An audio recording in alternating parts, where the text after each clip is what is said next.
তারা তোকে ছাড়া মন বসে না। হ্যালো, আমি পাপিয়া। তো তোমরা সবাই কেমন আছো? তো আজকে একটা অন্যরকম ব্লগ নিয়ে এসেছি, মানে হঠাৎ করেই বলতে পারো। মানে আমাদের কোনো প্ল্যান ছিল না, জাস্ট হঠাৎ করেই গিয়েছি। তোমরা সেটা কোথায় নিশ্চয়ই বুঝতে পারছো। তো ফ্যামিলি এটা একটা ট্যুর ছিল, মানে হালকা ছোটোখাটো বলতে পারো, জাস্ট একদিনের জন্য, আর সাথে পুজো দেওয়া। তো মানে মায়ের টানে আবারও তারাপীঠে আমি অনেক কয়েকবার এসেছি, যাই হোক 4 থেকে 5 বার হয়তো হলো। তো দেখো চলে এসেছি তারাপীঠে, পুরো পৌঁছে গেছি। তো সেদিন কিন্তু খুব একটা গরম ছিল না, তো সেই হিসেবে আমাদের খুব একটা সমস্যা হয়নি। মানে সকাল সকাল বেরিয়েছি, বাস বললাম তো গরম ছিল না। তো এটা হচ্ছে আমার দিদা, তো দেখেই বুঝতে পারছো। তো মা, দিদা, বাবা, তারপরে ভাই, আরও সবাই আমরা অনেকেই এসেছি। সত্যি কিন্তু খুব মজা হয়েছে। তো তোমরা কেউ ভিডিওটা স্কিপ করবে না, প্রথম থেকে শেষ পর্যন্ত দেখবে, আশা করি তোমাদের ভালো লাগবে। তো চলো।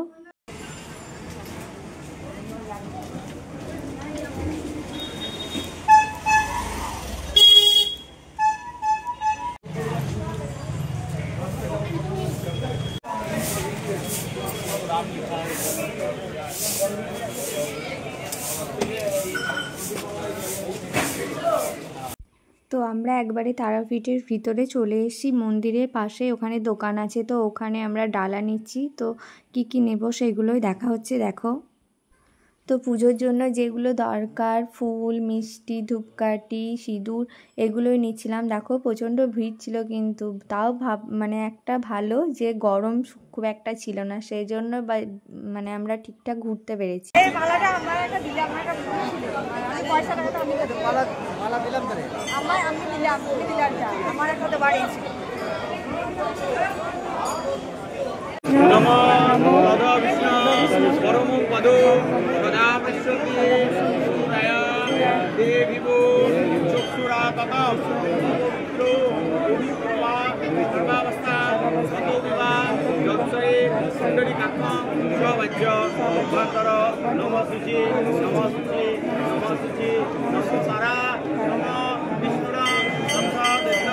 বৈশাখ মাসে মেষ রাশিতে বাস করে শুক্লপক্ষে বৃহস্পতিবারে দিবাকরে নিজের নিজের নাম, গোত্র, কামনা বাসনা মাকে মনে মনে জানাও।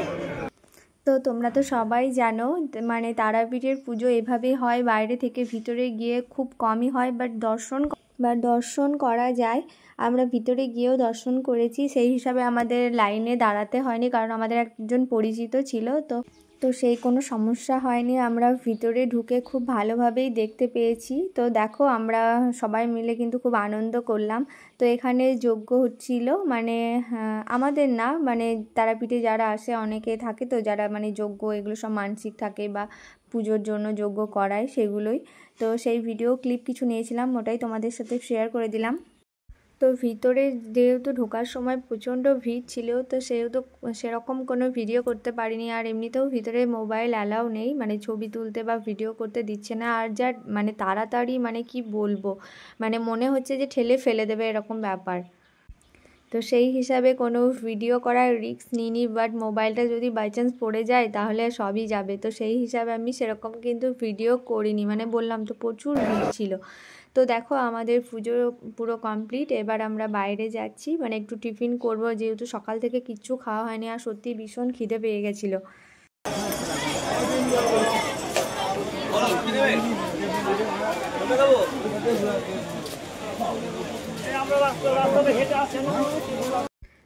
তো মন্দিরের পিছন দিকে ওখানে আমরা চপ, মুড়ি, তারপরে বেগনি এইসবগুলো খেয়েছি। সত্যি বলবো বেগনিটা, চপটা যা টেস্ট ছিল না, খুব সুন্দর। কি বলো তো, ভিডিও করতে পারিনি কারণ দোকানে খুব ভিড় ছিল, আর দোকানটা খুব ছোট্টর মধ্যে। তো সেই হিসাবে জায়গাও সেরকম ছিল না, আর সবাই ঢুকছে বেরোচ্ছে বারবার, কি ভিডিও করব। তো সেই হিসাবে আর ভিডিও করিনি। তারপরে দেখো একটু কেনাকাটা করতে চলে এসেছি, মানে পুজোর যেসব জিনিসপত্র, সিঁদুর কৌটো, তারপরে পুজোর থালা বাসন, তারা মায়ের চরণ যেগুলো বিক্রি হয় সেগুলো দেখছিলাম। কিন্তু কি বলতো, এখানে না রেঞ্জটা খুব বেশি।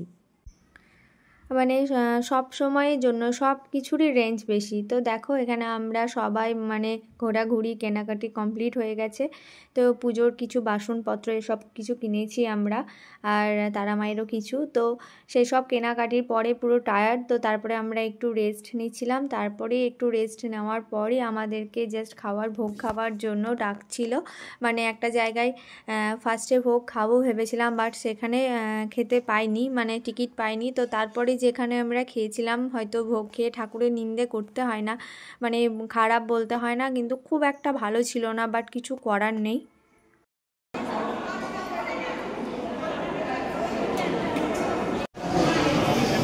তো দেখো আমরা এখানে পুরো লাইন দিয়ে বসে পড়েছি, কিন্তু এমনি বসার জায়গাটা সত্যি খুব সুন্দর ছিল, মানে নোংরা না, পরিষ্কার পরিচ্ছন্ন সব দিক থেকে। আর এটা কি বলো তো, আন্ডারগ্রাউন্ডে তো তো একদম খুবই ঠান্ডা লাগছিল, এরকম একটা ব্যাপার। মানে গরমের সময় মানে মনে হচ্ছিল না এরকম।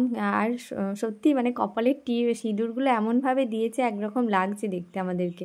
তো দেখো ফার্স্টে পোলাও দিয়েছিল, তারপরে সাদা ভাত, তারপরে ডাল, 2 রকম সবজি ছিল, একটা পাঁচ তরকারির মতো আর একটা পটল আলু। বেশ খুব সুন্দর, রান্নাগুলো খেতে ভালো হয়েছিল, নিরামিষ তো। তো আমরা খাওয়া দাওয়ার পরে আবার মন্দিরে গিয়ে বসেছিলাম। তো দেখো ওখানে গিয়ে যখন আমরা বসলাম, দেখছি যে একটা ছোট্ট বাচ্চা মেয়েকে মুখে ভাত দেওয়া হচ্ছে। তো দেখো খুব সুন্দর, মানে ভাবলাম যে সত্যি মানে এরকম কখনো আমি দেখিনি। মানে তারাপীঠে গিয়েছি অনেকবার, কিন্তু এরকমভাবে মুখে ভাত দেওয়া হয় সেটা আমি জানতাম না, বাট ফার্স্ট টাইম দেখলাম।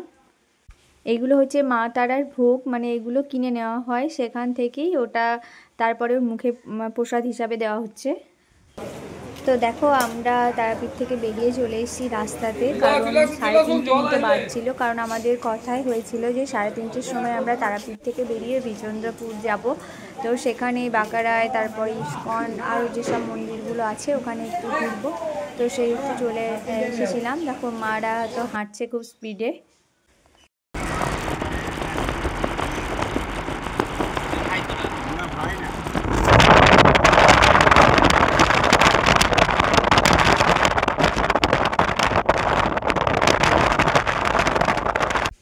তো দেখো ফার্স্টে আমরা চলে এসেছি বিচন্দ্রপুরে যে বাঁকারায় মন্দিরটা আছে ওখানে। তো দেখো আমরা সবাই এসেছি, আর সঙ্গে আমাদেরকে কিন্তু তিলকটা দিয়ে দিয়েছিল, মানে রাস্তাতে গেটে ঢোকার সময়। সত্যি মানে খুব ভালো লাগছিলো। আমি এইভাবে তিলক পরিনি সেটা নয়, তো খুব ভালো লাগছিল। তো আমাকে কেমন লাগছে সেটা কিন্তু অবশ্যই তোমরা কমেন্ট করে জানাবে। আর এখানে কিন্তু খুব সুন্দর ফটো তোলার জায়গা ছিল, তো ফটো ভিডিও এগুলো কিছু নিয়েছিলাম ক্লিপ তোমাদের সাথে শেয়ার করব বলে। কিন্তু বাট কি বলো তো, এখানে ঠাকুরের মানে কোনো ছবি তোলা হয় না। বলা হচ্ছে এখানে যে বাঁকারায় মানে মন্দিরটা, ওখানে যে ঠাকুরগুলো আছে মানে গুপ্ত বৃন্দাবন এরকম টাইপের সব কিছু বলছিল। তো সেই হিসাবে আমি আর সেখানে মানে ভিডিও করিনি, যেহেতু সবাই বারণ করছিল। তো যেগুলো করেছি সেগুলোই তোমাদের সাথে শেয়ার করলাম। তো অল্প খুব শর্ট টাইমের মধ্যে ঘুরেছি। ওখান থেকে ঘুরে আর একটা মন্দিরে গেছিলাম, তো সেটাই তোমাদের সাথে শেয়ার করব। আর বিচন্দ্রপুরে কি বলতো, সব জায়গাতেই মন্দির, মোটামুটি একটু যাবে 15 মিনিট 20 মিনিট একটু করে হাঁটবে, তারপর পরই বিভিন্ন মন্দির। সত্যি খুব ভালো লাগে। আমি অনেক দিন আগে এসেছিলাম বিচন্দ্রপুর, মোটামুটি 5 বছর আগে একবার, আর তারও আগে 10 থেকে 12 বছর আগে একবার এসেছিলাম। তখন অনেকটাই ছোটো ছিলাম, যেহেতু সেই সব কথাগুলো সব খুব একটা মনে নেই। আর 5 বছর আগে যেটা এসেছিলাম সেটা কিন্তু খুব একটা ঘুরতে পারিনি, মানে বৃষ্টি চলে এসেছিলো, সেই জন্য ইস্কনটা ঘুরেই চলে এসেছিলাম।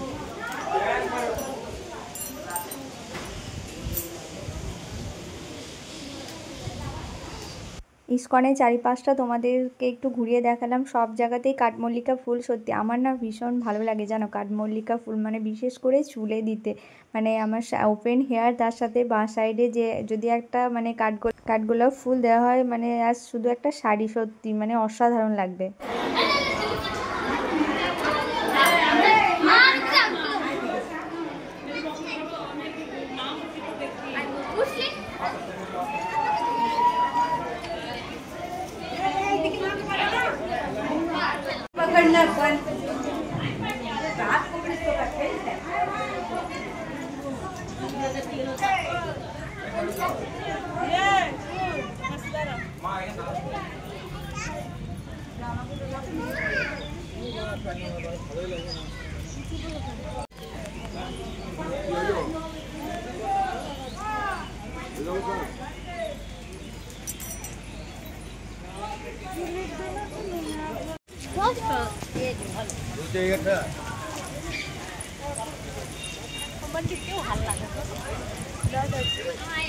অন করছে ওইটা কাটি ভালো।